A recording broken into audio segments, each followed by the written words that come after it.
you just mentioned Lance and Garoppolo, and then when Garoppolo is sticking around with Lance there, it's kind of like, had Montana moved on, and then you were getting the reins, and Montana's still staying. That's what I was thinking at the time. It's an oddity. There's no question, and no one would have thought it. Not Jimmy, not Kyle or John Lynch, the general manager, thought that there was a chance that Jimmy would not find a home and of value for the 49ers and for Jimmy. It just didn't happen. And so they ended up back with each other. And now you saw last week there's this edge of resentment that's been built, or like naturally, right? You've been rejected and you don't want to take that in. And so I'm slightly concerned about going forward with the relationship with Jimmy and with Kyle and John. Is just, can we, despite all the things that have happened, can we still keep, a profitable relationship? It can be tense, make sure that it's creatively tense, right? Not toxically tense. And I think that'll be a fine line throughout the year, depending on how things go, because there's certainly a lot of broken glass between everybody.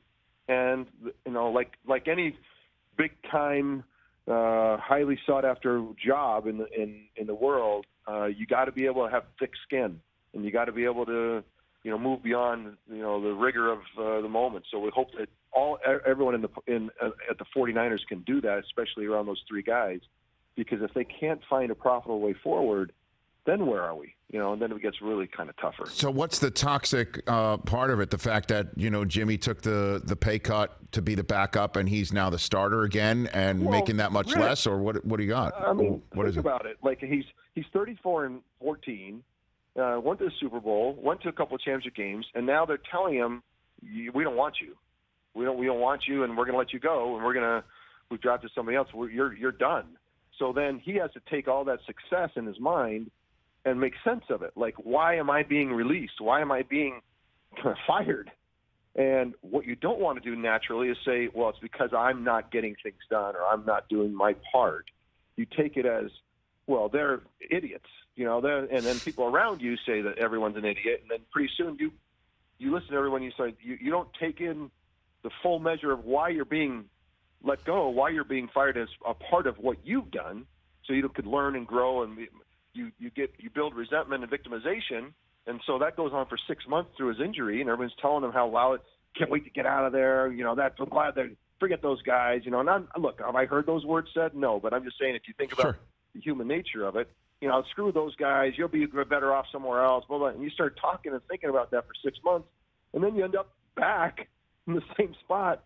And maybe if you don't have those conversations to make things more positive, you're ending up together, remarried, when you haven't really solved the original problem. Right, and I guess then you could also remember the good times of that first marriage in the first half of that Sunday night game in Denver, and then in the second half of that Sunday night game in Denver, it was all the reasons why they wanted to break up in the first place, right? And so, and I guess nobody blackmailed Jimmy G into signing that contract to stay put either. Nope, so he chose it. What do you think about Jimmy G's just game and matched with Shanahan's? Yeah, what do you think, Steve? Kyle is an innovative. People are going to come open in his offense. It's a grinder's offense in a sense that it's a grinder's offense for preparation, and it's really an embodiment of the sophistication of what he's trying to do on the field. And Jimmy, by his own admission, is I want to wing it. I want to just let it. I want to be like 2017. I just want to let it rip. And so there's the great grinders on the data through the years of the guys that are at the top of the league. That's Tom Brady. That's Peyton Manning. Drew Brees, Aaron Rodgers, they grind through the data. And there's guys like Jameis Winston and, these guys that love to just rhythm, just let me rip, let me go. And there's highs and lows. And in the highs and lows, Kyle obviously didn't want to ride the highs and lows. And Jimmy wants to ride the highs. He wants to ride the highs. And then, how do we solve for the lows? And I think that's why the two of them have to find a profitable way forward so that they can find that place where, hey, Jimmy, I need you to do extra here, and Coach, I need you to help me here. And those are the kind of conversations hopefully are happening right now.